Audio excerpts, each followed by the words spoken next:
वो खाना चाहता है तो वो भी पेंडिंग बैठा है, कब उसको वरदान पूरा करें। शालिग्राम रूप को ही खाया करेगा वो, लेकिन वृंदा देवी तुम हमसे दूर नहीं रह पाओगी।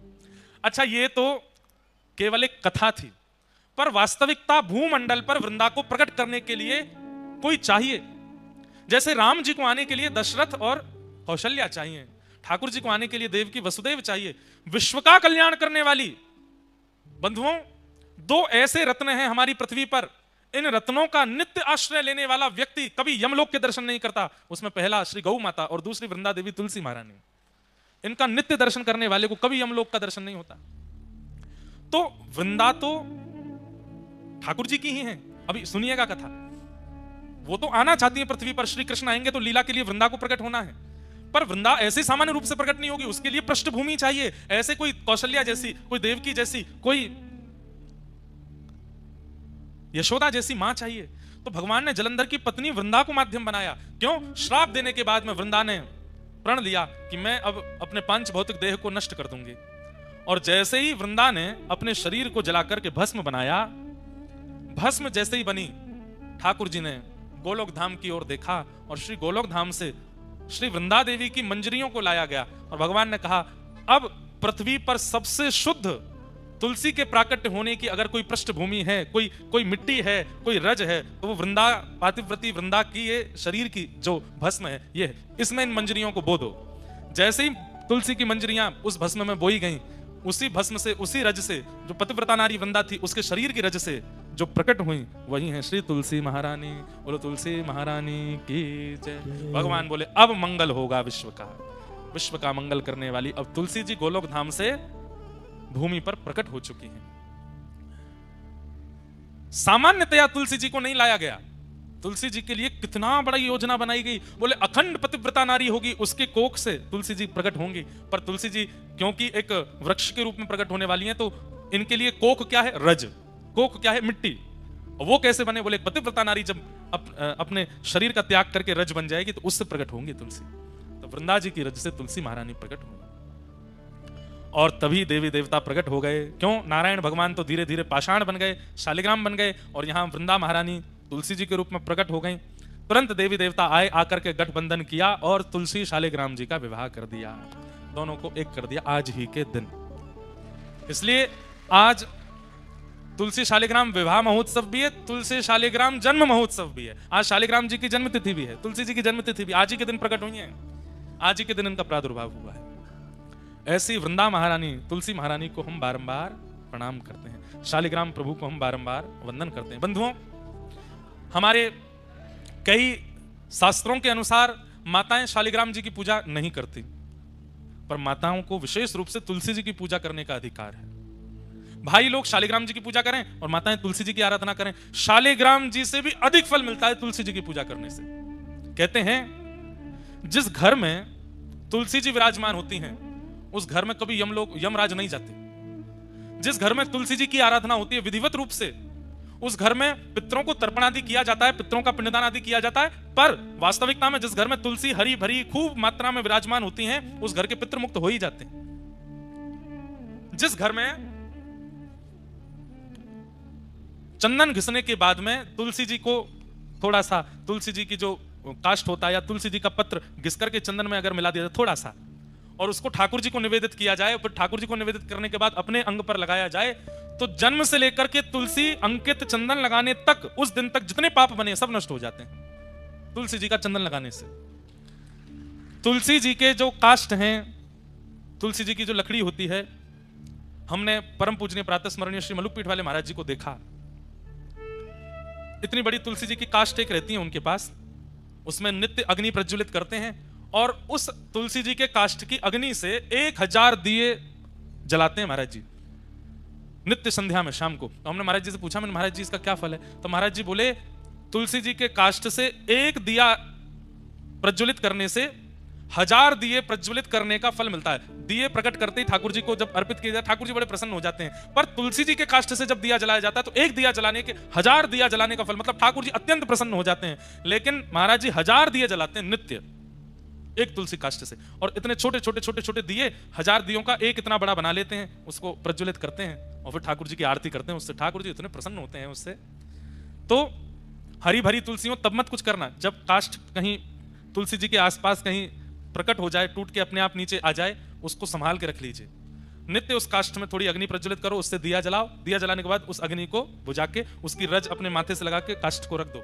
इतने प्रसन्न होते हैं ठाकुर जी उससे प्रकट दिए से आरती करने से। अभी तो कार्तिक का महीना, हमारे यहाँ तो तुलसी जी से ही आरती करते हैं वृंदावन में, ठाकुर जी बहुत प्रसन्न होते हैं। तुलसी जी जिस गमले में लगी हो उसकी रज, तुलसी जी की रज लेकर के कभी कभी आप तिलक धारण कर सकते हैं, और वह तिलक धारण करने से शरीर में अगर कोई बहुत गंभीर बीमारी, और सबसे बड़ी बीमारी तो भैया आजकल बुद्धि में आ जाती है, विचारों की बीमारी, नकारात्मक बीमारी, शक पैदा होने वाली बीमारी, और सही बात है गलत मार्ग पर चलने वाले विचार चित्त में आने लगते हैं। तुलसी जी की रज अपने माथे से लगाने से और माथे पर रज लगा के ठाकुर जी की आराधना करने से विचार शुद्ध होते हैं। बड़ी महिमा है तुलसी जी की।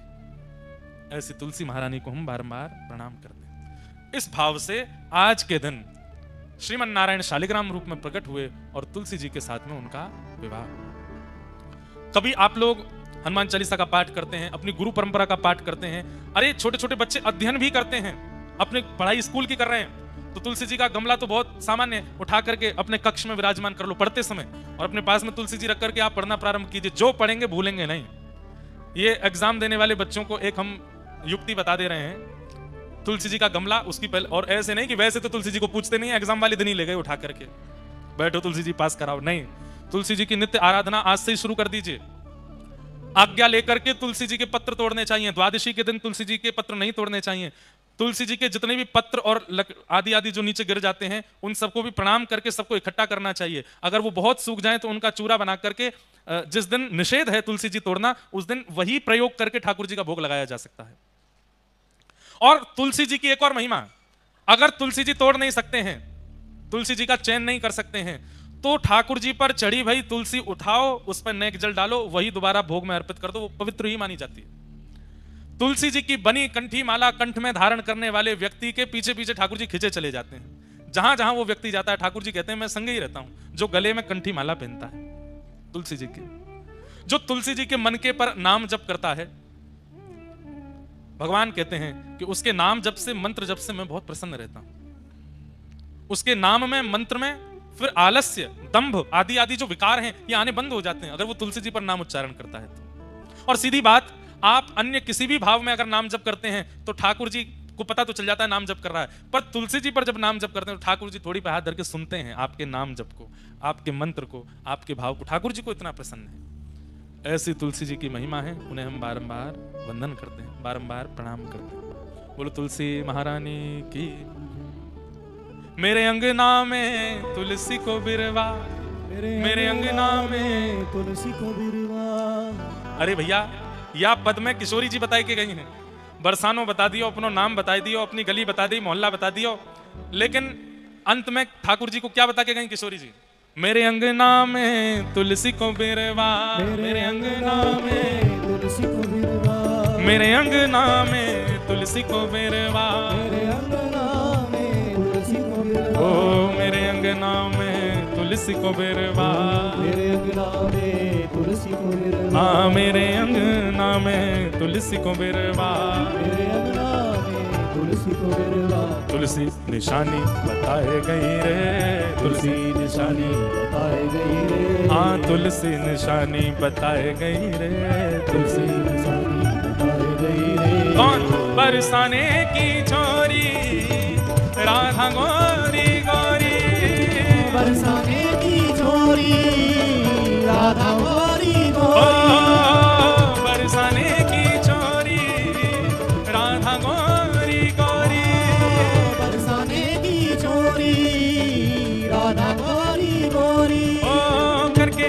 इशारों बुलाए गई रे, करके इशारों बुलाए गई रे, हाँ करके इशारों बुलाए गई रे, करके इशारों बुलाए गई रे। कौन बरसाने की छोरी राधा गोरी गोरी, बरसाने की छोरी राधा गोरी। भैया देखो, जो सब लोग करताल बजा रहे हैं, नृत्य कर रहे हैं, वो तो बढ़िया ही है, पर जो चुपचाप बैठे हैं, आज ठाकुर जी को ब्याह है, आज ब्याह भयो है, भुजा उठा करके करताल बजाओ सब लोग। बोल वृषभानु के जमाई की।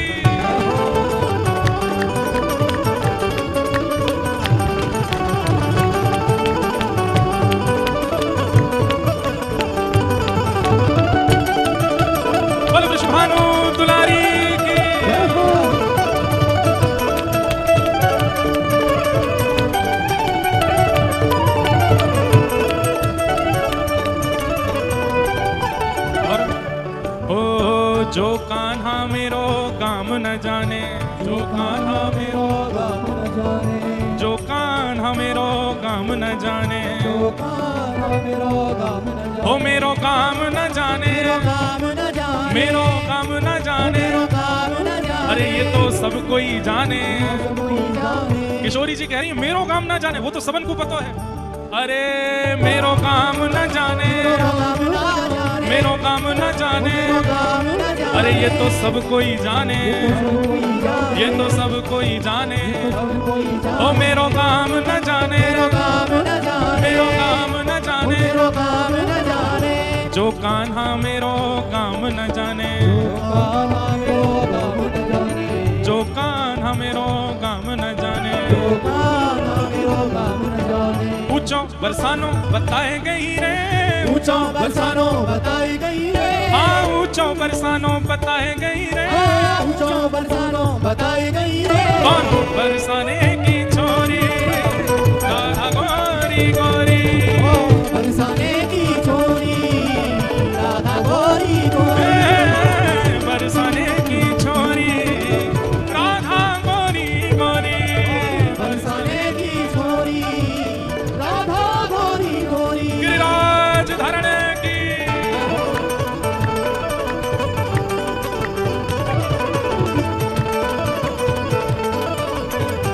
जय जय श्री राम।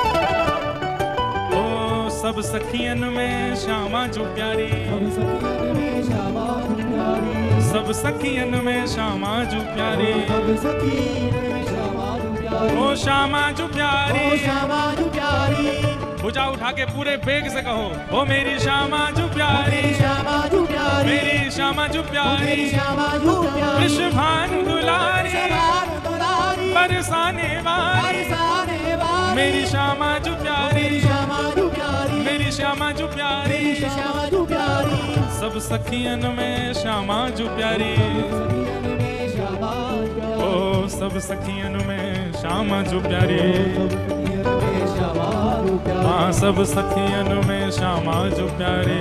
सब सखियन में श्यामा प्यारी, मोहन के मन को लुभाए गई रे, मोहन के मन को, लुभाए गई रे, मोहन के मन को लुभाए गई रे, मोहन के मन को लुभाए गई रे। कौन? ओ बरसाने की छोरी, राधा गोरी गोरी, बरसाने की छोरी, राधा गोरी गोरी, बरसाने की छोरी, राधा गोरी गोरी, बरसाने की छोरी, राधा गोरी ओ गोरी। करके इशारों बुलाए गई रे, करके इशारों बुलाए गई रे, हाँ करके इशारों बुलाए गई रे, करके इशारों बुलाए गई रे। बरसाने की छोरी, राधा गोरी गोरी, बरसाने की छोरी, राधा गोरी गोरी। राधा राधा राधा राधा राधा जय श्री राधा, राधा राधा राधा राधा जय श्री राधा, हे राधा राधा राधा राधा राधा जय श्री राधा, राधा राधा राधा राधा जय श्री राधा। हे जय जय श्री राधा, जय जय श्री राधा, जय जय श्री राधा, जय जय श्री राधा, जय जय श्री राधा, जय जय श्री राधा, जय जय श्री राधा, जय जय श्री हे राधा। गौ राधा राधा राधा राधा राधा जय श्री राधा, राधा राधा राधा राधा जय श्री राधा, हे राधा राधा राधा राधा राधा जय श्री राधा, राधा राधा राधा राधा राधा जय श्री राधा। हे जय जय श्री राधा, जय जय श्री श्यामा, जय जय श्री राधा, जय जय श्री श्यामा, जय जय श्री राधा, जय जय श्री श्यामा, जय जय श्री राधा, जय जय श्री श्यामा। भजो राधा राधा राधा राधा राधा जय श्री राधा, राधा राधा राधा जय श्री राधा, राधा राधा राधा राधा राधा जय श्री राधा। राधा राधा राधा राधा जय श्री राधा। ओ बरसाने की छोरी, राधा गोरी गोरी, बरसाने की छोरी, जय जय श्री राम, जय जय श्री राम, जय जय श्री राम। बोल गिरिराज धरने की। वृषभानु दुलारी की जय वृषभानु के जमाई की जय पूछरी के लौठा की हुप हुप प्यारे। क्या बात है बंसी वारिश, बैठ जाओ। जय हो जय हो, विराजो विराजो विराजो। ये जितने भी बालक कुछ बना के लाए सबसे हम ले लेंगे कथा के विश्राम में। अभी बैठो, सब लोग बैठ जाओ। तो ठाकुर जी का श्री विवाह शालिग्राम स्वरूप में श्री वृंदा महारानी के साथ में आज के दिन सुसंपन्न हुआ।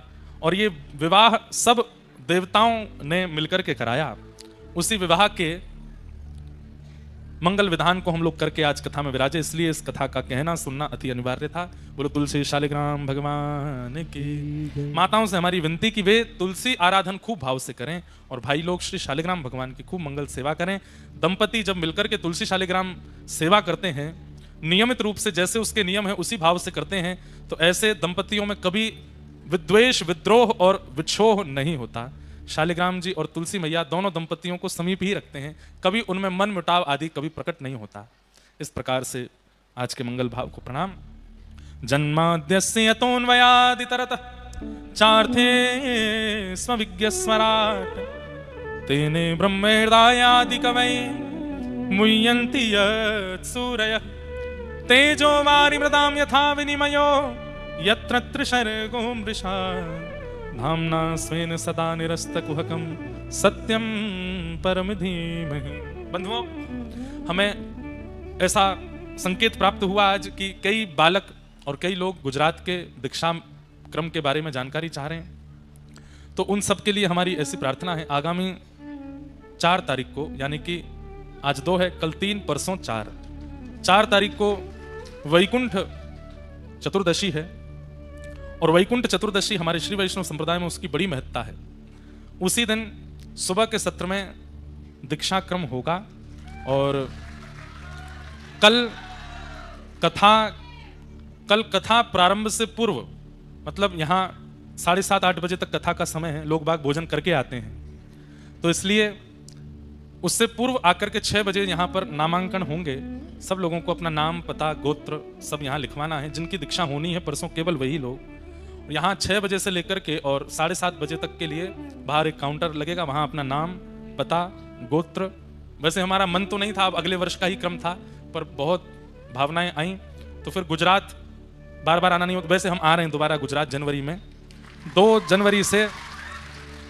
जनवरी से लेकर के 8 जनवरी तक गुजरात के बड़ोदरा में भागवत की कथा है।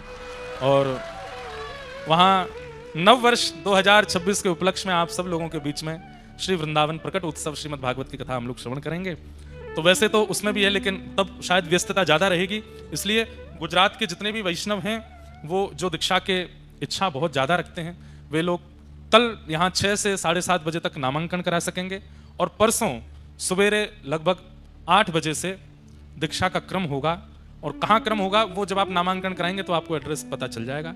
वहाँ सब लोग आकर के 8 बजे उपस्थित हो जाएंगे। 9 बजे से वहाँ दीक्षा क्रम प्रारंभ होगा, आपको 8 बजे पहुँच जाना है। 9 बजे से वहाँ दीक्षा होगी। एक बात बहुत ध्यान से सुनिएगा, जब दीक्षा देने के लिए अपनी आचार्य परंपरा का आवाहन करके हम बैठते हैं, उस समय कई बालकों को देख करके, कई लोगों को देख करके मन में भाव आता है कि अभी इनको प्रतीक्षा करनी चाहिए। तो अगर वो आज्ञा उस समय हो जाए कि आप थोड़ी प्रतीक्षा करो, तो उस समय उदास हताश मत होइएगा। शायद ठाकुर जी अभी चाह रहे हैं कि आप कुछ समय और विचार करें। कल स्वामी श्री हरदास जी के जो हमने 7 भाव सुनो, उसमें भी वे क्या कहते हैं कि पहले भागवत सुनो, फिर नवदा भक्ति को जीवन में लाओ, उसके बाद फिर गुरु दीक्षा लो। हमें कोई बहुत शौक या बहुत भीड़ करने की इच्छा नहीं है। आप लोग ये बात सोच लीजिए, दीक्षा लेने के बाद आप जो भी कुछ करोगे, पाप कर्म अगर करोगे तो आधा हमको भी भोगना पड़ेगा। यदि चलते चलते हमको छींक आ रही है तो उस समय ये सोच लीजिए कि कोई शिष्य ने गड़बड़ी करी है तभी छींक रहे हैं। बुखार आ गया रात में तो समझ जाओ कोई पीड़ा निश्चित कोई शिष्य के द्वारा करी जा रही है। तो आप जो भी पुण्य कर्म करोगे वो तो आपको ही मिलेगा, लेकिन जो भी आपसे पाप कर्म बनेगा वो गुरु को भोगना पड़ता है। इसलिए हम हमेशा तो देखेंगे नहीं आप कहाँ कब क्या कर रहे हो, इसलिए पूर्ण रूपेण मन बना सको कि नहीं हम ऐसी कोई कृत्य नहीं करेंगे जिससे हमारे गुरुदेव को कष्ट हो। उसी भाव से फिर आप लोग दीक्षा ग्रहण करने आना, और जो नियम है वो सब वहां बता दिए जाएंगे।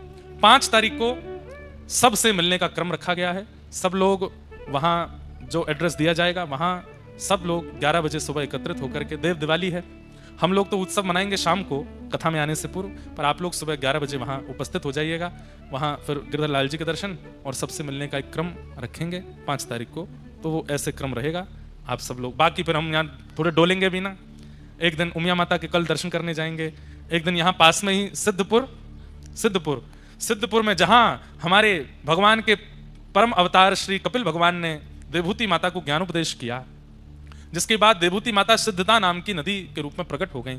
ऐसे और जहां भगवान के अश्रु बिंदु प्रकट हुए और बिंदु सरोवर प्रकट हुआ, वो पावन तीर्थ यहीं पास में ही सिद्धपुर है। एक दिन वहां भी दर्शन को जाएंगे। अब मन तो ये भी है कि नए गाड़ी दौड़ा करके एक दिन डाकोर जी भी हुआएंगे, पर अब जहां जहां जाने का क्रम बन पाएगा वहां वहां पहुंच जाएंगे। अब गुजरात के क्रम में हैं, तो ये 2 दिन आप लोग ध्यान रखिएगा। 4 तारीख को दीक्षा क्रम, 5 तारीख को सबसे मिलेंगे। आप सब लोग बड़े प्रेम और भाव से आइएगा। श्रीमद् भागवत के प्रथम श्लोक में परम सत्य भगवान को वंदन किया, सत्यम परम धीमहि। वेद व्यास जी महाराज ने किसी देव भाव का नाम नहीं लिया, किसी एक देवी का नाम, देवता का नाम नहीं, सत्यम परम धीमहि। जो भी परम सत्य है मैं उसको वंदन करता हूं। एक प्रकार से यहां वेद व्यास जी की भावना देखी जाए तो महाराज वेद व्यास जी ऐसा आज्ञा कर रहे हैं कि केवल संप्रदाय में युक्त केवल हिंदू वैदिक सनातन धर्मावलंबी भागवत श्रवण कर सकते हैं, पालन कर सकते हैं, नहीं। सत्य को जो भी मानते हैं वो सब भागवत जी की कथा के श्रवण के अधिकारी हैं। और सत्य को कौन नहीं मानता? सब मानते हैं। सत्य की आराधना, सत्य का पूजन, सत्य का वंदन, सत्य का अवलोकन सब करते हैं। इसलिए जो भी सत्य का आराधन करता है वो भागवत के श्रवण का अधिकारी है, भागवत के पालन का अधिकारी। जैसे कॉलेज यूनिवर्सिटी में एक नियम है कि इतने % मार्क्स आएंगे तो ही आपको एडमिशन मिलता है, या फिर किसी कंपनी में आपको हायर तब किया जाता है जब आपकी इतनी कैपेबिलिटी हो। ठीक वैसे ही श्रीमद् भागवत का कृपा अधिकारी कौन है? भागवत किसको कैपेबल मानती हैं भगवत प्राप्ति के लिए? ध्यान से सुनिए। बोले जो भी सत्य को पूजता है, जो भी सत्य का अवलोकन करता है, सत्य को अपने जीवन में धारण करता है, उन सबको भगवत दर्शन करने का अधिकार है। अब संसार में मुझे आप बताइए कौन है ऐसा जो सत्य का अवलोकन नहीं करता? सब करते हैं। इसलिए मतलब भगवत दर्शन का अधिकार सबको है, सबको है। हम सब सत्य पर जीते हैं, सत्य के लिए जीते हैं, सत्य से हमारा जीवन है, इसलिए हम सब भागवत के अधिकारी हैं। ऐसे परम सत्य को हम बारंबार वंदन करते हैं। इसलिए व्यास जी ने सत्य की आराधना की, सत्य को वंदन किया, सबको बता दिया जो भी सत्य की आराधना करता है सब भागवत श्रवण करके अपने जीवन में भगवत दर्शन कर सकते हैं। पृथ्वी को सबसे ज्यादा भार किसका लगता है पता है आपको? कोई शरीर से स्थूल व्यक्ति है, वजन ज्यादा है, उस व्यक्ति का भार पृथ्वी को नहीं होता। असत्य संभाषण करने वाला, असत्य का मार्ग अपनाने वाला, असत्य बोलने वाला, असत्य आचरण करने वाला व्यक्ति जब चलता है पृथ्वी को बहुत भार लगता है। इसलिए अनेक रूपों में सत्य को जीवन में आचरण में लाइए। सत्य हरि को प्रिय है। कई लोग कहते हैं महाराज जी संसार इतना चतुर बन गया है कि कभी कभी अपनी रक्षा के लिए और संसार में निर्वहन करने के लिए झूठ का आश्रय लेना पड़ता है। हमारी एक बात बहुत ध्यान से सुनिए। अगर आप असत्य का आचरण संसार में रहने के लिए करते हैं तो ठाकुर जी फिर अपनी दृष्टि हटा लेते हैं आपसे। बोले ठीक है, इसको लगता है कि ये अपना पालन पोषण खुद कर सकता है, कब असत्य बोलना है कब सत्य बोलना है इसको पता है तो अपने आप कर ले। लेकिन जब व्यक्ति सत्याचरण ले लेता है और मन में विचार कर लेता है कि मैं असत्य तो बोलूंगा ही नहीं, मुझे सत्याचरण ही करना है, तो फिर ठाकुर जी अपनी दृष्टि रखते हैं कि कहीं कोई व्यक्ति इसके साथ छल ना करे, कपट ना करे, इसके साथ बुरा ना करे। इसके लिए ठाकुर जी जिम्मेवारी उठाते हैं। क्यों? क्योंकि आप सत्य मार्ग को अपना चुके हो। सोचिए, एक राजस्थान में एक भक्त हुए, उनका नाम था, अभी बताता हूं देख के। इतने भक्तों की कथा होती है कि कभी कभी निकल जाते हैं चित्त से।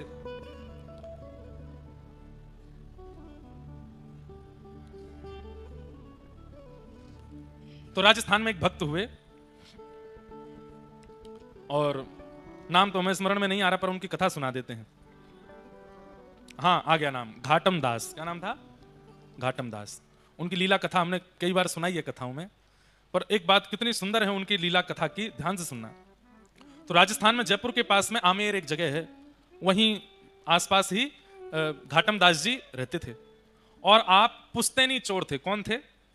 पुश्तैनी चोर। पुश्तैनी चोर समझते हैं? अच्छा, हमें पहले ऐसा लगता था कि ऊंझा राजस्थान के इतना पास है, यहाँ पर गुजराती कम बोलते होंगे लोग। लेकिन हमको कल पता चला, बोले महाराज जी यहाँ तो कोर गुजराती बोलती है, यहाँ तो सबसे ज्यादा गुजरात, और जो बोले एक प्रकार से मूल गुजरात, बोले उत्तर गुजरात है। यहाँ का प्रभाव उदयपुर तक है। उदयपुर तक भी थोड़ी थोड़ी गुजराती भाषा बोल लेते हैं लोग, समझ लेते हैं, बोले इसलिए यहाँ तो खूब धुआंधार गुजराती और बोलती है। तो ऐसे गुजरात में हम आए हैं। तो घाटम दास जी पुश्तैनी चोर थे, मतलब पारिवारिक चोर। इनके दादा भी चोर थे, इनके परदादा भी चोर थे, इनके पिताजी भी चोर थे, इनके 5 पीढ़ियों से चोर थे।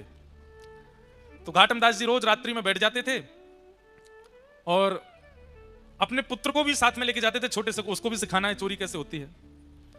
तो आज कोई व्यापारी तो निकला नहीं, एक महात्मा निकले वहां से। तो अंधेरे के कारण घाटम दास जी को पता नहीं चला, इन्होंने तुरंत जाला फेंक करके महात्मा जी को बस में कर लिया, कब्जे में कर लिए। बाद में जब दिया जला के देखा तो महात्मा थे, तुरंत वो हटाया जिससे पकड़ते थे। बोले महाराज जी क्षमा कर दो। तो महात्मा जी बोले भाई ये सब क्यों करते हो तुम? बोले ये तो हमारा पुश्तैनी काम है, हमारे रोम रोम में, हमारे रग रग में चोरी है, क्योंकि हमारी 8 पीढ़ियां निकल गई। हम लोग जाने ही इसी के लिए जाते हैं, हम चोरी करते हैं, ये हमारा पेशा है, यही हमारा काम है।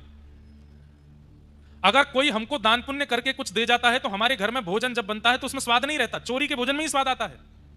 चोरी का कपड़ा ही हम पहनते हैं, अगर बिना चोरी का कपड़ा पहने तो कपड़ा फट जाता है। हमारे यहां तो पुश्तैनी चोरी होती है। बोले चोरी तो हम नहीं छोड़ सकते, लेकिन महाराज जी आज आप हमें मिले हैं, संत कृपा हुई है, कुछ आप आज्ञा कर दीजिए चोरी छोड़ने के अलावा। चोरी नहीं छोड़ पाएंगे, और कोई आज्ञा आप कर दो। तो संत बोले अच्छा ठीक है, तो हम वैसे तो एक ही आज्ञा कर दे कि चोरी छोड़ दो, पर चोरी छोड़ दो ये आज्ञा नहीं कर सकते, इसके बदले 3 आज्ञा करेंगे। बोले हाँ मंजूर है, आज्ञा करो आप।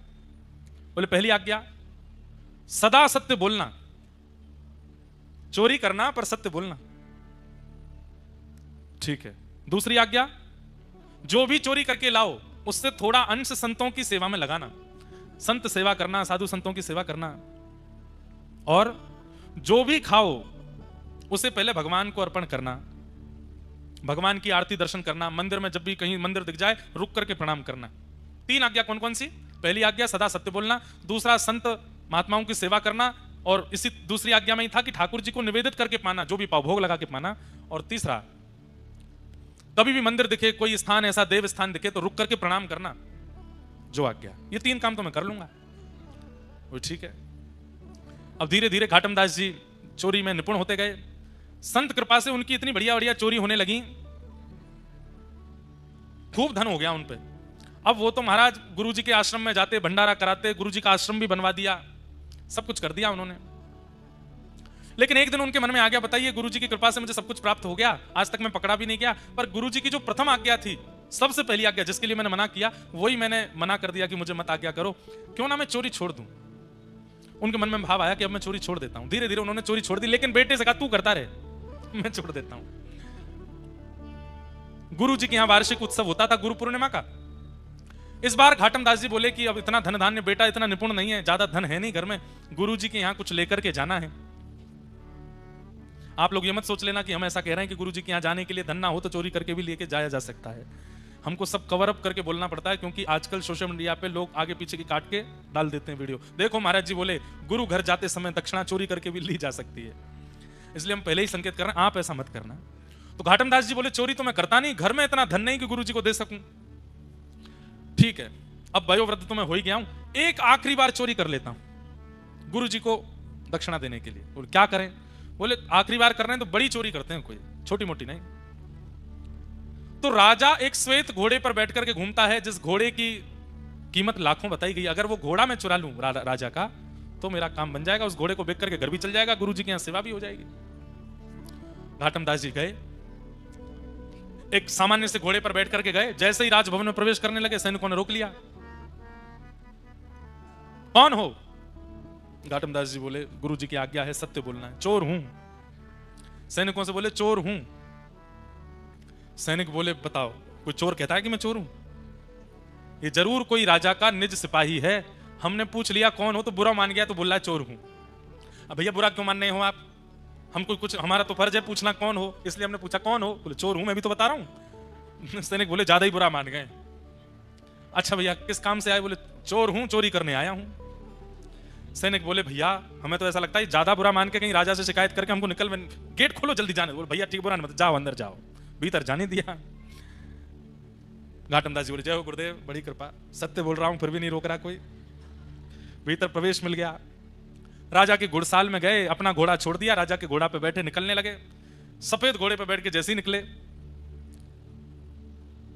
जैसे ही बाहर आए तो सैनिकों ने फिर देखा, बोले कि ये तो राजा का घोड़ा है। बोले बताया तो था, चोर हूं, चोरी करने आया हूं, चोरी करके ले जा रहा हूं। अरे भैया तुम तो बहुत ही बुरा मानते हो, जाओ आप जल्दी जाओ, निकलो निकलो यहां से। भाई राजा नहीं भेजा होगा कि घोड़ा ले जाओ हमारा कहीं चिकित्सा कराओ, पर हम लोग ज्यादा ही पूछताछ कर लेते हैं। यहां थोड़ी देर बाद राजा निकला, मेरा घोड़ा कहां है? घोड़ा देखा तो मिला नहीं, हल्ला मच गया, राजा का घोड़ा कहां है? तो सिपाहियों, अरे वो आपका निज सिपाही लेकर के गया। बोले कौन सा निज सिपाही? एक आया था व्यक्ति, आके बोला कि, हमने पूछा कौन? तो बोला चोर हूं। तो हमको लगा भाई चोर थोड़ी बोलता मैं चोर हूं, निज सिपाही होगा। वही काले घोड़े पे आया था, गोरा घोड़ा लेकर के गया। अरे तुमको तो बाद में देखूंगा। सिपाहियों को दौड़ाया, बोले पकड़ो उसको। घाटम दास जी घोड़ा लेके भाग रहे थे। बोले बड़ी कृपा गुरुदेव की, क्या आनंद हुआ है, बिना रोक टोक चोरी हो गई। लेकिन तभी एक मंदिर में घंटे घड़ियाल बज रहे थे। गुरुदेव की दूसरी आज्ञा थी, जहां कहीं भी मंदिर देखो रुक जाना। घाटम दास जी तुरंत रुके, बिल्कुल मन में चिंतन ही नहीं किया कि पीछे सैनिक आ रहे होंगे, पकड़ लेंगे। गुरु की आज्ञा है, उसका पालन करना है। अपना घोड़ा बाहर बांध दिया। घाटम दास जी जैसे अंदर गए पूजा अर्चना करने,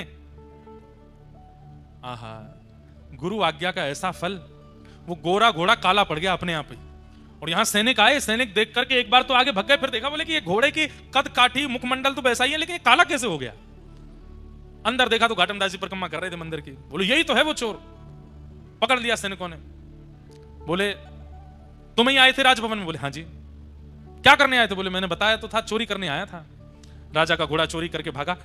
अच्छा रुक क्यों गए? बोले गुरुदेव की आज्ञा थी, मंदिर कहीं भी देखो तो प्रणाम करना, इसलिए प्रणाम करना रुक गया। अच्छा सब चीज छोड़ो, ये वही घोड़ा है जो तुमने चोरी किया? बोले हाँ ये वही है। ये काला कैसे हो गया? बोले ये मुझे नहीं पता काला कैसे हो, मैंने तो गोरा घोड़ा ही चुराया था, काला कैसे बना ये मुझे नहीं पता। गुरु आज्ञा का ऐसा फल कि ठाकुर जी ने घोड़ा काला कर दिया। पकड़ करके राजा के सामने ले गए। घोड़े को देख करके राजा भी आश्चर्यचकित, ये घोड़ा तो वही है पर काला कैसे हुआ? तुमने जरूर इसके ऊपर कुछ रंग रोगन कराया। बोले महाराज इतनी जल्दी रंग रोगन, और मैं करा भी दूंगा रंग रोगन तो धो लो आप, निकल जाए रंग। तो खूब धोया, मांज दिया, लेकिन घोड़ा काला ही हो गया। राजा बोला एक तरीका है पता करने का कि ये वही घोड़ा है कि नहीं। बोले क्या? इसके जो सिर पर बाल हैं उनके बीच में एक मस्सा है, अगर वो मस्सा इसके हुआ तो ये वही घोड़ा है। बाल हटा करके देखा तो वो मस्सा भी निकला। सब आश्चर्यचकित रह गए, ये घोड़ा सुर्ख दूध जैसा गोरा था, ये काला कैसे पड़ गया? तब चोर ने कहा भगवान वैसे मैं चोरी छोड़ चुका था। अपने गुरुदेव सब बात बता दी। गुरुदेव के यहाँ दक्षिणा अर्पित करने के लिए धन चाहिए था, तो धन मिला नहीं, तो आपका घोड़ा चुरा लिया। पर गुरुदेव की आज्ञा मान करके सत्य बोलता हूँ, जहां भी मंदिर मिलता है प्रणाम करता हूँ, और जो भी कुछ मुझे प्राप्त होता है मैं सब ठाकुर जी को अर्पित करता हूँ। जब मैंने आपका घोड़ा चुराया तो गुरुदेव की आज्ञा से प्राप्त हुई वस्तु ठाकुर जी को अर्पित करता हूँ। तो मैंने घोड़े को भी निवेदित कर दिया था, हे राम जी आपको ये घोड़ा निवेदित करता हूँ। तो राम जी को गोरे पे बैठने का मन नहीं होगा, इसलिए राम जी ने ही इसको काला कर दिया है, उन्होंने ही इसको सांवला बना दिया है, इसलिए ये काला पड़ गया, इसलिए ये अब गोरा नहीं हो पाएगा। राजा की, चोर की उस बात को सुनकर के राजा परम प्रसन्न हो गया और घाटम दास जी को अपना महामंत्री बना दिया। घाटम दास जी जो चोर थे वो उस दिन महामंत्री बन गए और खूब सारा धन धान्य लेकर के गुरुदेव के पास गए और चरणों में प्रणाम करके कहा, हे गुरुदेव भगवान आपकी कृपा से देखिए ये घाटम चोर अब महामंत्री बन गया है, आपकी आज्ञा बस मान करके मैंने ये सब प्राप्त किया है। हाँ,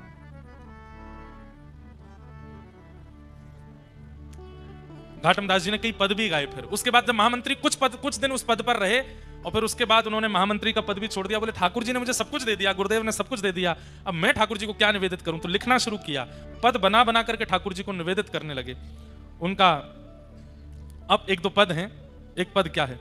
पहले तो मैं यूं ही खाता, पहले तो मैं ऐसे ही खाता था, अब तो ना कर खावा छू खावा छा, गल में माला माथे तिलक थारे निमित्त लगावा छा, माने तो एता कर दीना थाने की ना काई रे। मैंने तो आपके लिए इतना किया, आपने मेरे लिए क्या किया? ठाकुर जी से कह रहे हैं, घाटम दास जात को मीना तारोगे के नाई रे। पहले तो मैं यूं ही खाता, अब तो नहाकर खावा छा, गल में माला माथे तिलक थारे निमित्त लगावा छा, महाने तो एता कर दीना, मैंने तो इतना किया आपके लिए, नहा के खाता हूं, तिलक लगाता हूं। कितनी सरल बात है उनकी। ठाकुर जी कह रहे हैं इसको ये बहुत मानता है। बताओ, लोग हजार हजार वर्ष तक तपस्या करते हैं तब मेरा दर्शन नहीं होता, ये तिलक लगाना और केवल नहाने मात्र को मुझे गिना रहा है, कितना सीधा है। माने तो एता कर दीना थाने की ना खाई रे, घाटम दास जात को मीना तारोगे की नाई रे। मुझे तारोगे कि नहीं? इतनी सरल बात घाटम दास ने कही। तुरंत अपने हाथ में धनुष बाण लेकर के राघवेंद्र सरकार प्रकट हो गए घाटम दास के आगे, केवल तिलक लगाना और नहाने मात्र से। इतने प्रसन्न हो गए ठाकुर जी उससे। अरे घाटम दास तेरी भक्ति पर हम रीझ गए। फिर उन्होंने और भी पद गाए, जे नर रसना नाम उचारे। जो नर अपनी रसना से भगवान का नाम गाते हैं, के तिक बात आप तरिवे की कोटि पतित निस्तारे। जे नर रसना नाम उचारे, काम क्रोध मद लोभ तजे, और जीव दशा अति पाले। और वसुधा पर तीरथ हैं जेतिक, तिन्हू के अधटाले। जे नर रसना नाम उचारे। धरती पर जितने तीर्थ हैं उतने तीर्थ जाने का फल मिल जाता है किसको? जो व्यक्ति अपनी रसना पर भगवान का नाम सदा के लिए विराजमान कर लेता है। घाटम दास राम को परिचय, तिन्हू लोक उधारे। कितनी बड़ी बात कह रहे हैं। किसी पुलिसकर्मी से आपका संबंध है तो नाका पर अगर आपकी गाड़ी रुक जाएगी तो आप कह दो, भैया वो पुलिस वाले भाई साहब हमारे चाचा लगते हैं, तो नाका खुल जाएगा, आपको आगे जाने दिएगा। बड़े मंत्री से आपकी पहुंच है तो कहीं भी आने जाने के लिए आपकी रोक टोक हो, मंत्री जी का परिचय दे दो, आपको सारे रास्ते खुल जाएंगे। लेकिन कहीं यमराज पकड़ने आ गए और आप कहो कैबिनेट मंत्री जी हमारे फूफा हैं, यमराज कहेगा ये देखा दंड पानी हूं मैं, मंत्रियों की चलेगी यहां पे? अरे आप नहीं जानते? बोले क्या? डीएसपी एसएसपी सब हमारे चाचा फूफा लगते हैं। यमराज के आगे इन संबंधों से कोई काम नहीं चलेगा। लेकिन यमराज अगर सामने आ जाए और आप कह दो हम श्री राधा रमण के हैं और राधा रमण हमारे हैं, यमराज जी कहेंगे जय हो भैया, यमलोक नहीं जाना तुमको, तुमने ऐसे का परिचय दिया है, जाओ तुम्हारे लिए तो वैकुंठ लोक प्रतीक्षा कर रहा है। घाटम दास राम को परिचय। अगर आपकी जिह्वा पर राम नाम विराजमान है तो एक प्रकार से ठाकुर जी आपके परिचय बन चुके हैं। उस परिचय से क्या होगा? बोले तीनों लोक उधारे। ठाकुर जी से कोई संबंध बना लो और फिर जब यमराज सामने आवे, अरे हम तो कहते हैं इंद्र के भी अगर स्वर्ग ले जाने वाले गण सामने आवे तो भी ठाकुर जी से अपना परिचय उनको बता दोगे तो ना नर्क जानो पड़ेगा ना स्वर्ग जानो पड़ेगा। ठाकुर जी के परिचय के तो तीनों लोक पार करके सीधे वैकुंठ की प्राप्ति होगी। घाटम दास राम को परिचय, तीनों लोक उधारे। जय नर रसना नाम उचारे। तो हमने घाटम दास जी का चरित्र क्यों सुनाया? गुरु आज्ञा से केवल जीवन में सत्य ले आए तो ठाकुर जी घाटम दास की रक्षा करने लगे। झूठ नहीं बोलेंगे तो कैसे जिएंगे? ठाकुर जी अपना वरदहस्त और अपनी दृष्टि दोनों हटा लेते हैं। ठीक है तो फिर तू अपने आप ही रहे। लेकिन जो व्यक्ति सत्य आचरण करता है, छल कपट आदि सबको छोड़ देता है, भले ही जीवन में संकट आते हैं फिर भी सहता है, ठाकुर जी फिर अपना वरदहस्त रखते हैं। बोले इतना सह रहा है पर सत्य का त्याग नहीं कर रहा, छल का त्याग, कपट छल को अपने जीवन में नहीं ला रहा, यहाँ की रक्षा तो मोह करनी पड़ेगी, जैसे घाटम दास की ठाकुर जी ने रक्षा की। इसलिए भैया सत्य कौन है? ठाकुर जी का प्रथम स्वरूप है और यहां पर वेद व्यास जी ने उसी सत्य को वंदन किया। सत्यम परम धीमहि। हमें पता है समय अधिक हो गया है लेकिन हमें पता ही नहीं चला कि 11:15 बज गए। हमें तो इतना आनंद आ रहा है ऊंझा में कथा कहने में, खूब सुख मिल रहा है। हम 10-15 मिनट और थोड़ा कुछ कह लें क्योंकि हमें पता ऊंझा के लोग तो टाइम के इतने पंचुअल है, कम से कम 100 लोग तो नेट 11:30 उठ गए, चाहे प्रसंग कितना भी बढ़िया चल रहा है, भाई 11:30 हो गए, जाना है, इतना ही टाइम है। कथा का देखो एक स्वरूप है, अपने समय से अगर कथा पूरी हो जाए तो समझो आज ठाकुर जी कथा में आए पर एक देर बैठ के चले गए, पर समय से ऊपर कथा जावे तो सोचियो ठाकुर जी बैठे हैं अभी भी कथा में और सबको देख रहे हैं, सब पर कृपा कर रहे हैं। इसलिए समय से ऊपर कथा जावे तो 7 ही दिन बार बार थोड़ी आएंगे। ऊंझा में तो जीवन भर रहना है, सुबह दुकानें तो जीवन भर खोलनी है, पैसा तो जीवन भर कमाना है, पर ये 7 दिन दोबारा नहीं आएंगे। इसलिए समय से अधिक अगर समय चला जाए कथा के विश्राम में तो आप लोग आनंदित होकर सुनिए बस, ठीक है। धर्म प्रोजित कई तबुत्र परमो निर्मत्सराणाम सतां, वैद्यम वास्तव मत्र वस्तु शिवदम तापत्रयोन्मूलनम, श्रीमद् भागवते महामुनि कृते किं वा परेरीश्वर, सद्यो हृत्यवरुध्यते त्रिकृतभिः शुश्रूषुभिस्तत्क्षणात्। 3 मंगलाचरण है भागवत जी के, एक हो गया, 2 और रह गए, बस ये कह के हम आज की कथा को विश्राम देंगे। विषय, अधिकारी, संबंध और प्रयोजन, ये 4 बातें विशेष रूप से हैं। सबसे बड़ी बात भागवत का विषय क्या है? धर्म प्रोजित कई तवोत्र परमो, सबके चित्त में जो परम धर्म को स्थापित करे। परम धर्म क्या है? जहां पर व्यक्ति अपने देह की चिंता ना करके अपनी आत्म की चिंता करता है। आप देह की चिंता करते हो तो सोते हो, देह की चिंता करते हो तो खाते हो, देह की चिंता करते हो तो टहलते हो, देह की चिंता करते हो तो सारी क्रियाएं करते हो। पर आप आत्मचिंतन करने लगोगे कि भाई मेरे भीतर जो विराजमान आत्मा है इसका उद्धार कैसे हो, इसका कल्याण कैसे हो, मेरे जीवन का साफल्य कैसे हो, मेरे जन्म लेने का कल्याण कैसे हो। जिस दिन यह विचारधारा चित्त में प्रकट होने लग जाएगी उसी दिन आप परम धर्म कर रहे हो। कथा सुनना देह का कर्म नहीं है, दैहिक कर्म नहीं है कथा सुनना। कथा सुनना, अब यहां पर कितने सारे बालक, कितने सारे लोग वो बैठे हैं। एक मुझे आज पता चला, एक माता जी सुबह 7 बजे आके बैठ गई। सुबह 7 बजे कथा शुरू हुई, रात में 8 बजे, 13 घंटे पहले पंडाल में आके बैठ गई। पूछा गया मैया इतनी जल्दी क्यों आ गई? तो भावुक होकर के बोली हम सूरत से आए हैं, बहुत दूर से आए हैं, भीड़ भर जाएगी तो बैठने की जगह नहीं मिलेगी, इसलिए अभी से जगह पकड़ के बैठी हैं कि कहीं हमको बैठने को मिले कथा। अब 13 घंटे एक स्थान पर बैठना ये देह तो नहीं कर सकता, ये शरीर नहीं कर सकता। शरीर तो बहुत अभिमानी होता है। आप एक आसन में बैठने के लिए शरीर को अगर कह देते हैं तो शरीर आपसे बार बार आसन बदलवाता है। कभी पैर लंबे करवाएगा, कभी ऐसे करवाएगा, कभी ऐसे करवाएगा, कभी ऐसे करवाएगा। कई लोग ऐसे ऐसे सुनते हैं कथा, क्यों? शरीर उनका अभिमानी है और शरीर कहता है तू मुझे क्यों बैठा के रखा है, तुझे नहीं पता मुझे आराम कितना प्रिय है। तो फिर वो बेचारा एक आध बार देखता कोई सोफा खाली हुआ क्या। कई लोग तो छोटे छोटे बच्चों, तुम तो युवा हो, नीचे बैठो, हमको बैठने दो ऊपर। क्यों? देह अभिमानी है। उस देह को कथा में भी लाते हैं तो वो व्याकुल ही रहता है, विचलित ही रहता है। पर जो व्यक्ति देह से नहीं आया, अपने आत्म कल्याण के लिए आया है, चित्त से आया है, उसको एक कोना भी मिल जाएगा ना, बस स्वर आना चाहिए कान में, नेत्रों से दिख जाने चाहिए महाराज जी व्यासपीठ, बस वो वहीं से ही प्रसन्न है। कितने श्रोता ऐसे हैं वो पिछले 2-2.5 साल से हमारी हर कथा सुन रहे हैं, मुझे हर कथा में दिख जाते हैं, पर कभी मिलने नहीं आते, कभी समीप नहीं आते, कभी फोटो नहीं खिंचाया होगा, कभी कुछ नहीं। इसका मतलब ये नहीं कि उनमें प्रेम नहीं, पर प्रेम है। कैसा प्रेम है? बस हमें बस कथा मिल जाए, जीवन उपयोगी बात समझ आ जाए, प्रिया प्रियतम की लीला सुन लें और बस उसी में ही आनंद है। ऐसे व्यक्ति आत्मा से कथा में आते हैं, उनको देह सुख नहीं है। तो कथा सुनना ये देह सुख नहीं है। देहाभिमानी व्यक्ति कथा नहीं सुन सकता। और कई बार देह अभिमानी व्यक्ति आ भी जाते हैं कथा में, पर उनके पूर्व के ऐसे संचित पुण्य कर्म होते हैं कि उनको ही नहीं पता चलता कि हमने 3 घंटा 4 घंटा कैसे सुन ली कथा। 4 घंटा होने के बाद उनको याद आता, अच्छा हम कभी नहीं बैठने वाले व्यक्ति हैं, आज कैसे बैठ गए हम।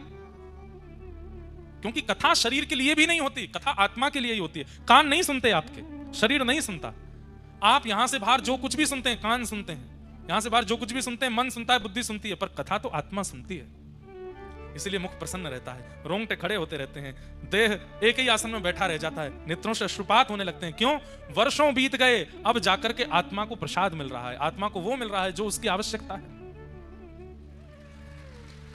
कथा विश्राम होते ही कितनी जगह मूर्छित हो जाते हैं लोग, बेहोश हो गए, गिर पड़े। क्यों? अनकॉन्शियस हो गए। आत्मा बोली अब मैं कैसे जीऊंगी, अब तू मुझे फिर से विषयों में ले जाएगा, फिर से शरीर के द्वारा विषय भुगवाएगा। इतने दिनों तक इतनी सुंदर लीला चर्चाएं सुनी, अब फिर से मुझे विषय वार्ताओं में जाना पड़ेगा। आत्मा व्याकुल हो जाती है। तो धर्म प्रोजित कई तवोत्र परमो, परम धर्म क्या है? जिस दिन आप देह की चिंता छोड़ करके आत्मचिंतन करते हैं और इसका कल्याण का विचार करने लगते हैं। हर जन्मदिन पर चिंता करो। कितने साल के हो गए? 28 साल के हो गए, 29 साल के, 30 साल के हो गए, 100 साल का जीवन मिला, 30 साल तो खत्म हो गए, कितने बचे? 70 बचे। अब 70 भी पूरे कोई जी नहीं पाएंगे हम, हमें पता है। 60 के बाद तो बस व्यवस्थाएं देखो, अब कब जाना हो जाए पता नहीं है, अब आजकल कुछ पता नहीं है, इतनी लंबी आयु तो है नहीं। तो 60 के बाद तो प्राण निकल तभी भी जा सकते हैं। स्वाभाविक मृत्यु 70-80 के बीच में आजकल हो रही है सब लोगों की। मूल रूप से देखा जाए तो आप 20 साल के हो गए, 25 साल के हो गए, तो आपके पास में अब शेष केवल 30 साल हैं। हजार सालों में जाकर के भगवान दर्शन नहीं देते। मेरे पास केवल 30 साल बचे हैं और मुझे भगवत प्राप्ति करनी है। इस देह में व्यवस्थित आत्मा का कल्याण करना है, उसको निवृत्त करना है ताकि वो पुनर्जन्म ना लेवे।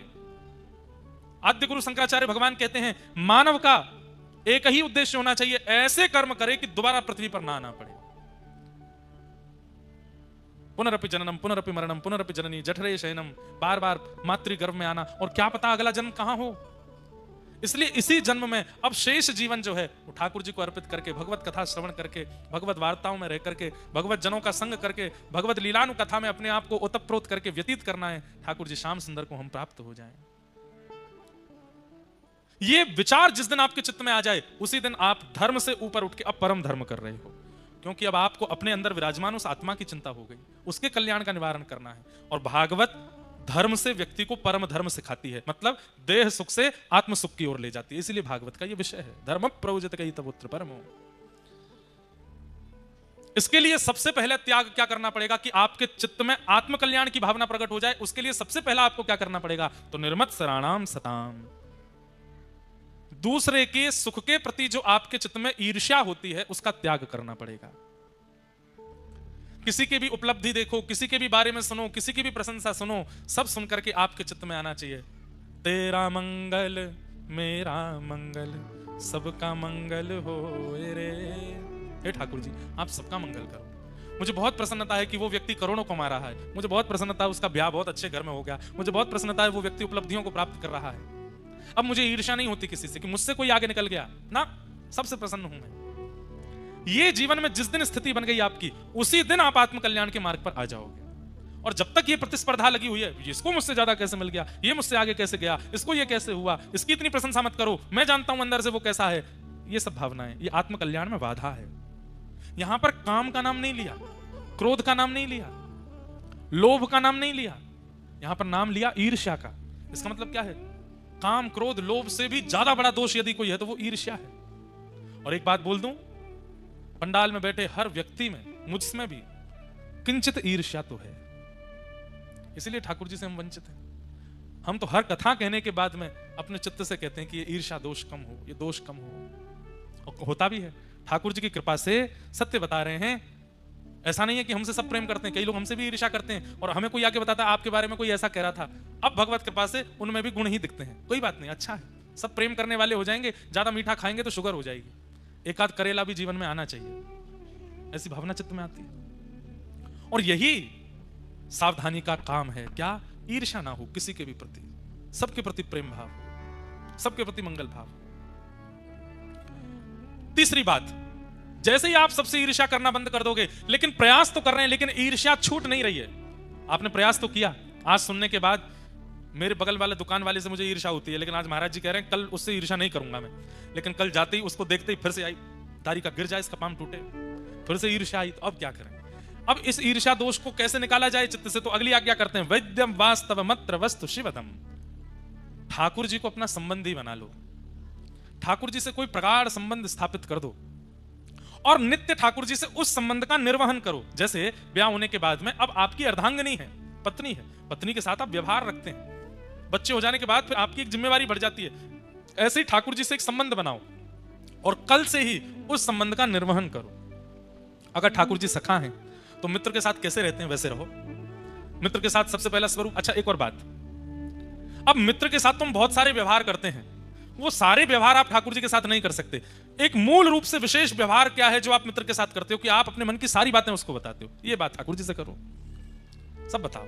सुबह उठते ही स्नान ध्यान करके जय जय ठाकुर जी आनंद में हो, चकाचक कहाँ पाओगे आज बाल भोग में, चलो बनवा के लाऊं, मैया से परांठे बनवाए, ठाकुर जी को भोग लगायो, चकाचक जल्दी पाए लो, फिर आपको प्रसादी मैं पाऊंगा। सखा है ठाकुर जी, खूब प्रेम से पाने के बाद फिर ठाकुर जी से कहो आज मैं यहाँ जा रहा हूँ, आज मुझे सुबह वहां जाना है, उस व्यक्ति से मिलना है, फिर उसके बाद वहां जाऊंगा, वहां से आऊंगा, फिर घर आऊंगा, फिर राजभोग पाने आऊंगा, दोपहर का भोजन, तब आऊंगा आपसे मिलने। आप भी चकाचक जाओ और सुनो ऊंझा में वहां चले जाना, पास में बिंदु सरोवर उधर चले जाना, ठाकुर जी से ऐसे वार्ता करो, निकल जाओ अपने काम पे।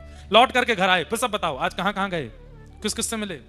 एक सखा के प्रति जैसी आपकी स्थिति रहती है, बैठ के ठाकुर जी के कक्ष में, आज उससे मिले, उसने बहुत गलत किया मेरे साथ, पर कोई बात नहीं ठाकुर जी सब बढ़िया है, उससे मिले, उसके साथ ऐसा हुआ, वहां ऐसा किया, सब बता दो ठाकुर जी को। अपने सखत्व का निर्वहन। कई लोग क्या करते हैं, हम ठाकुर जी को सखा मानते हैं, तो अब सखा के गले में गलवैया डालते हैं तो ठाकुर जी के ऊपर हाथ धर के बैठे हैं। सखा के साथ में कान पकड़ लेते हैं तो ठाकुर जी, ये सब नहीं, ये अधिकार ठाकुर जी दें तब करिएगा। प्रारंभ में तो केवल आप इतना ही करो कि अपने मन की सब कहो। रसिक प्रीतम हित चित की बातें श्री गिरधारी जी सो कहिए, तलहटी गोवर्धन की रही है, गोवर्धन की रही है, तलहटी गोवर्धन की रही। अरे कहां तक गए, ये तक बता के जाओ जेब में कितना रुपया लेके जा रहे हो। ठाकुर जी को आके फिर बताओ आज तो सब खर्च है गो मेरो, सब लुट गए मेरो। हर दिन ठाकुर जी को आप ये हम नहीं बोल रहे हैं, आपको लगेगा ये तो बालक है, इसकी बात हम क्या माने। हमारी भारत भूमि में प्रकट हुए श्री स्वामी राम सुखदास जी महाराज, उन्होंने इस नियम को बताया। स्वामी जी श्री राम सुखदास जी महाराज कहते हैं, घर से निकलते से पहले ठाकुर जी से बात करके जाओ, घर में आने के बाद ठाकुर जी से बात करो, अपनी पूरी दिनचर्या बता दो ठाकुर जी को, किससे प्रेम हुआ, किससे बात हुई, किससे लड़ाई हुई, किससे झगड़ा हुआ, किससे क्या, सब बता दो। अब क्या है, आप सुबह बता करके गए हो ठाकुर जी को, तो ठाकुर जी को सब पता है कहां कहां जाने वाले। वहां वहां जो भी असद होने वाला है सब सद हो जाएगा, क्योंकि ठाकुर जी को पता है। ठाकुर जी, हम लोग कब याद करते हैं ठाकुर जी को? जब पेपर देने जा रहे होंगे तभी याद करते हैं, ठाकुर जी आज एग्जाम में बढ़िया करवा देना, आज हमारा एंट्रेंस से बढ़िया करवा देना, आज हमें देखने वाले आ रहे हैं, पास करवा देना हमारा ब्याह पक्का करा देना, आज पहली बार लड़के वाले से मिलने जा रहे हैं, लड़के से मिलने जा रहे हैं। बस इन्हीं बातों में क्यों याद आते हैं ठाकुर जी? हर बात में याद। पानी पूरी खाने जा रहे हो, बता के जाओ ठाकुर जी पानी पूरी पाने जा रहे, बाहर का आप तो पाते नहीं हो, हम पाके आएंगे, घर पे किसी दिन आपके लिए बनवा देंगे। अरे ये छोटी सी भक्ति का स्वरूप है, यहीं से प्रारंभ करो, ठाकुर जी से संबंध बना लो। इससे होगा क्या? आपके चित्त में जितने भी दोष है ना, धीरे धीरे ठाकुर जी उनको नष्ट करने लगेंगे। जैसे आपने ठाकुर जी से कहा, एक मेरा मित्र है, उससे कल मेरी लड़ाई हो गई, आज मैं जा रहा हूं उसको जवाब दे के आऊंगा। तो जैसे ही आप क्रोध में ठाकुर जी को बताओगे कि मैं उससे लड़ने जा रहा हूं, तो ठाकुर जी चित्त में शीतलता ले आएंगे। आप सोच के तो जाओगे कि मैं बहुत क्रोध करूंगा, लेकिन जैसे ही उसके समीप पहुंचोगे, कहां छूमंतर हो जाएगा क्रोध, नहीं कर पाओगे उतना जो, क्योंकि पहले आपको जो क्रोध करना था उससे आप अपना सर्वनाश करते, लेकिन अब ठाकुर जी को बता के गए तो वो क्रोध भी ठाकुर जी ने इतना कर दिया कि अब क्रोध आएगा नहीं। हर बात ठाकुर जी को बता के जाओ। अब इसमें एक बात और होगी, जैसे छल करते हैं हम, कपट करते हैं, अब छल कपट की बातें आप ठाकुर जी के सामने जब कहने जाओगे ना, तो आपकी जीभ कांपेगी। मैं ठाकुर जी से कैसे कहूं कि मैं किसी का अधिकार मारने जा रहा हूं? मैं ठाकुर जी को कैसे बताऊं मैं किसी को धोखा देने जा रहा हूं? लेकिन महाराज जी ने कहा सब बताना है।